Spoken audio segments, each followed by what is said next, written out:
Bienvenue à toutes et à tous sur Africa 24.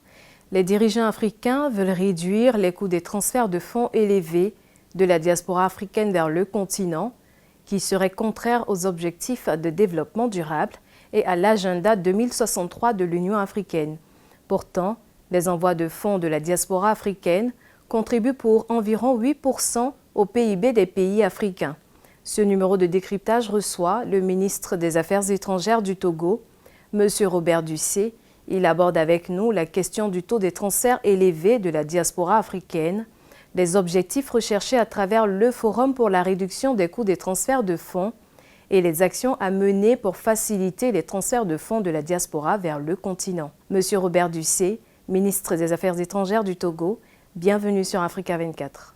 Vous avez co-présidé avec le ministre marocain des Affaires étrangères, de la coopération africaine et des Marocains résidant à l'étranger, M. Nasser Bourita, et la ministre auprès de la ministre des Affaires étrangères et des Sénégalais de l'extérieur, Mme Annette Seck, le Forum pour la réduction des coûts de transfert de fonds de la diaspora africaine vers le continent. Qu'est-ce que ce forum représente pour le Togo et quels sont les objectifs que vous comptez atteindre à travers ce forum? J'ai co-présidé ce matin ce forum, d'abord parce que c'est le Togo qui préside le haut comité mis en place par l'Union africaine sur la décennie de la diaspora et les racines africaines. Cette décennie a été mise en place par la conférence des chefs d'État et de gouvernement de l'Union africaine en 2021. Et le forum d'aujourd'hui est l'une des activités prioritaires, voire phares, que la décennie a décidé de mettre en œuvre. La réponse attendue ou les objectifs que nous voulons atteindre par ce forum est que nous avions fait un constat qui est un constat réel. Vous saviez que dans tous les transferts de fonds qui se font sur le continent africain aujourd'hui est le seul où on constate que les commissions prises sur les transferts des fonds faits par les Africains ou les Afro-descendants vers le continent africain est le plus élevé. Aujourd'hui, on constate que sur chaque franc ou chaque transfert, il y a le taux des commissions est aux alentours de 8% pour le continent africain, ce qui est très élevé. Donc vous pouvez faire le calcul vous-même. Quand vous envoyez 1000 francs ou 1000 dollars ou 1000 euros, vous voyez combien vous payez sur ces sommes-là. Par contre, quand on va vers certains continents, je ne veux pas citer le nom de ces continents, on se rend compte que dans tous les transferts, c'est aux alentours de 6%. Donc l'idée visée ici est de dire pourquoi transférer des fonds vers le continent africain est plus cher que transférer les fonds vers un autre continent.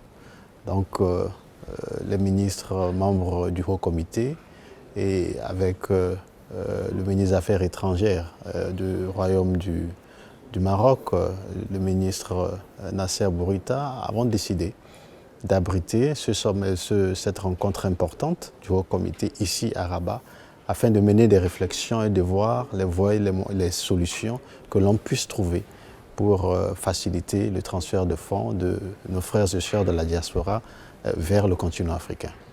La tenue du Forum pour la réduction des coûts de transfert de fonds de la diaspora survient dans un contexte de conjoncture internationale marqué par de multiples chocs, notamment les changements climatiques et la crise en Ukraine.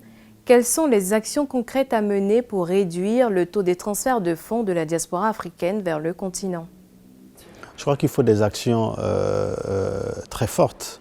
Le forum vient de se conclure avec des propositions et l'une des propositions est de mettre en place un comité pour achever la réflexion qui a commencé aujourd'hui et de discuter directement avec nos partenaires.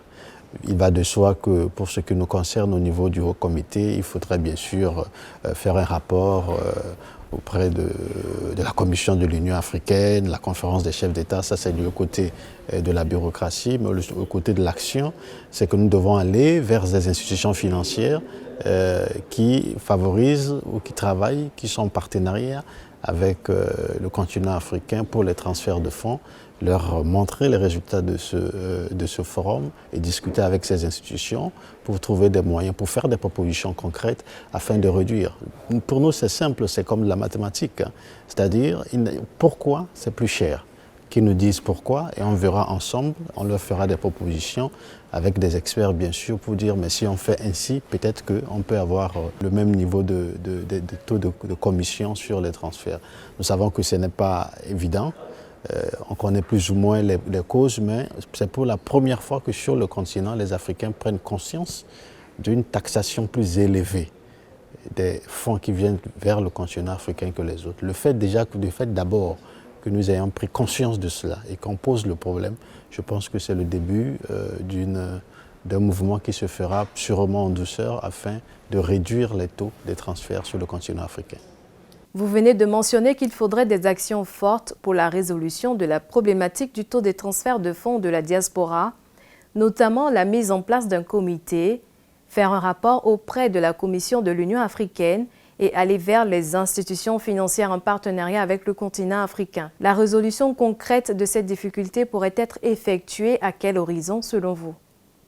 Je ne saurais vous répondre, mais je pense qu'il faut rester optimiste. Comme je vous disais, le fait de réfléchir sur cette question ici à Rabat et poser le problème aux institutions internationales, aux institutions financières qui travaillent avec le continent africain, ce n'est pas un problème de temps, mais c'est déjà la démarche. Et la démarche, sûrement, va aboutir à un résultat satisfaisant pour nous tous qui faisons des transferts vers le continent africain. Le Forum d'affaires pour la réduction des coûts de transfert de fonds de la diaspora s'est achevé par une déclaration, la déclaration de Rabat. Quel message peut-on retenir de cette déclaration? Le message qu'il faut garder d'abord de la déclaration de Rabat, parce que nous avions adopté une déclaration de Rabat sur les transferts de fonds, je crois que c'est un message d'optimisme. Optimisme parce que, comme je vous le disais, pour une fois, les Africains se sont réunis à un niveau élevé, à haut niveau, pour discuter de ces questions financières. Donc il faudrait rapidement espérer que des solutions seront proposées afin de sortir de cette difficulté que certains de nos amis, frères et sœurs de la diaspora ont à envoyer de l'argent sur le continent africain. La digitalisation des services financiers en Afrique tisse sa toile au fil du temps. Et selon les chiffres officiels, le taux moyen d'utilisation d'Internet en Afrique a atteint 43% en 2022 contre 42% en 2021. Selon vous, la digitalisation des services financiers peut-elle contribuer à la réduction des coûts de transfert de fonds de la diaspora en Afrique? L'une des solutions proposées lors de ce forum aujourd'hui est celle qui va vers une réflexion innovante. Nous parlons aujourd'hui d'innovation et les nouvelles technologies nous facilitent cette innovation. Donc il va de soi que quand on fait le calcul aujourd'hui, en termes de digitalisation, d'abord la digitalisation le niveau de digitalisation même de l'administration africaine dans chacun de nos pays, etc. est bas. Un effort est en train d'être fait au niveau de chaque pays. Et évidemment, pour réduire ces taux, réduire ces commissions prises sur les transferts, nous pensons que la digitalisation a un apport plus qu'important. Mais laissons les techniciens, les experts faire des propositions concrètes et les discussions que nous aurons avec les partenaires nous permettra de dire exactement ce qu'il faut faire. Mais pour nous, cette digitalisation est indispensable pour réduire les taux. Ça va de soi. Monsieur Robert Ducé, ministre des Affaires étrangères du Togo, merci d'avoir répondu aux questions d'Africa 24. Merci à toutes et à tous d'avoir suivi ce numéro de décryptage. À bientôt pour une autre édition de décryptage sur Africa 24.